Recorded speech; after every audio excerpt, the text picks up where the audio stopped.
Hello friends, આજે આપણે બનાવીશું છોલે ચણાનું શાક. તો ચલો બનાવવાનું સ્ટાર્ટ કરીએ. તો અહીંયા આપણે છોલે ચણા લઈ લીધા છે અને આ ગ્રામમાં 300 ગ્રામ જેવા છે અને આ માપમાં આપણે 1 કપને ઉપર થોડા લીધા છે. તો જ્યારે તમારે આનું શાક બનાવવાનું હોય ત્યારે રાતે જ એને પલાળી દેવાના. તો અત્યારે રાતના 9:30 થયા છે અને પાણી ગરમ આપણે કરી લીધું છે. એમાં મીઠું એડ કરીને આપણે ચણા એડ કરી દઈશું. જ્યારે તમે ચણા પલાળો ત્યારે એને ધોવાના નહીં, ડાયરેક્ટ જ આવી રીતના એડ કરી દેવાના અને પછી એને ઢાંકી દેવાનું અને સીધું સવારમાં જ આપણે એને ખોલવાનું.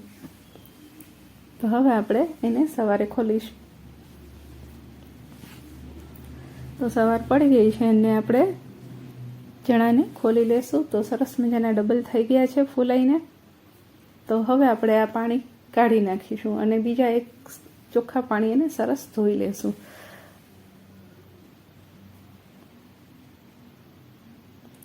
હવે એને એક કુકર લેશું અને એમાં છોલે ચણા આપણે એડ કરી દઈશું અને એ ડૂબે એથી થોડુંક ઉપર પાણી આવે એટલું આપણે પાણી એડ કરીશું, કેમ કે આપણે આમાં 5 સીટી નહીં પણ થોડી વધારે વગાડવી પડશે. 6 થી 7 સીટી વગાડી લેશું અને ચપટીક આપણે સોડા એડ કરીશું, જેથી કોઈ પણ કડક દાણો અમુક રહી ગયો હોય ને તો એ પણ સાથે ચડી જાય. તો હવે આમાં આપણે તમાલપત્ર, તજ, લવિંગ અને એક બાદિયું એડ કરીશું, જેથી એની ફ્લેવર અંદર શાકમાં ખૂબ જ સરસ રીતે બેસી જાય. અને ઢાંકણ બંધ કરી દેશું અને વિસલ લગાવીને આપણે એને ગેસ પર મૂકી દઈશું અને 7 વિસલ વગાડી દઈશું. આપણે 3 ટમેટાં, 2 ડુંગળી, 1 લીલું મરચું, આદુનો ટુકડો અને ધાણા લીધા છે. તો આદુ, મરચાં અને લસણને આપણે ક્રશ કરવા માટે મિક્સર જારમાં લઈ લીધું છે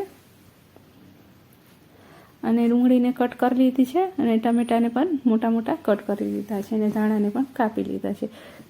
તો સૌથી પહેલાં આપણે લસણ, ડુંગળી અને આદુની પેસ્ટ કરી લીધી છે અને એક બાઉલમાં ટ્રાન્સફર કરી લેશું અને હવે એ જ મિક્સર જારમાં આપણે ટમેટાં અને ડુંગળીને સરસ એકદમ પેસ્ટ બનાવી લેશું.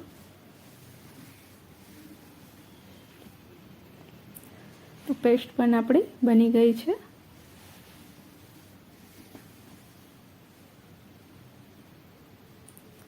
સરસ મજાની એકદમ સ્મૂથ પેસ્ટ બનીને તૈયાર થઈ ગઈ છે.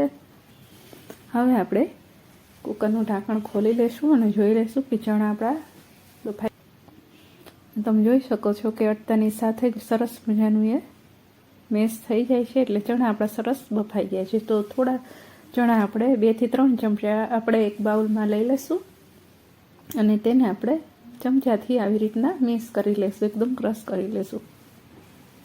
તો સરસ મજાના આપણે ક્રશ થઈ ગયા છે.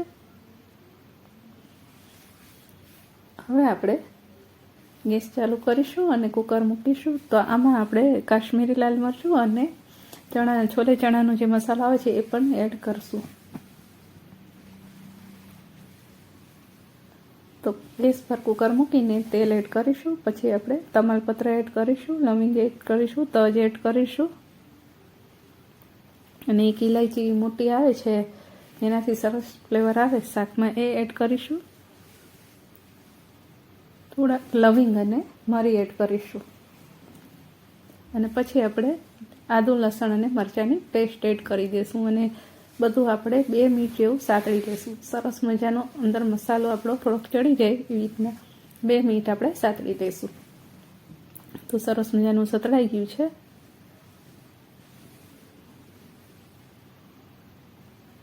હવે આપણે એમાં મસાલા કરી લેશું. તો અડધી ચમચી હળદર અને 1 ચમચી આપણે રૂટીન મસાલો જે વાપરતા હોય એ એડ કરે છે ને અડધી ચમચી આપણે આ કાશ્મીરી લાલ મરચું એડ કર્યું છે. બહુ વધારે એડ નથી કર્યું, જેથી કલર આવી જાય એટલું જ આપણે એડ કર્યું છે. 1 ચમચી આપણે ધાણા જીરું એડ કર્યું છે. હવે આ મસાલાને આપણે મિક્સ કરી લેશું. ગેસની ફ્લેમ એકદમ ધીમી છે અને પછી આપણે મસાલો આપણો સરસ પાકી જાય એટલે તરત જ આપણે એમાં પેસ્ટ એડ કરી દઈશું. પેસ્ટને પણ અંદર સરસ મજાની મિક્સ કરી લેશું.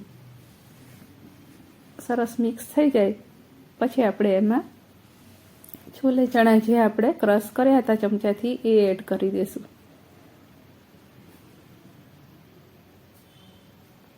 તો બધા આપણે અંદર એડ કરી દઈશું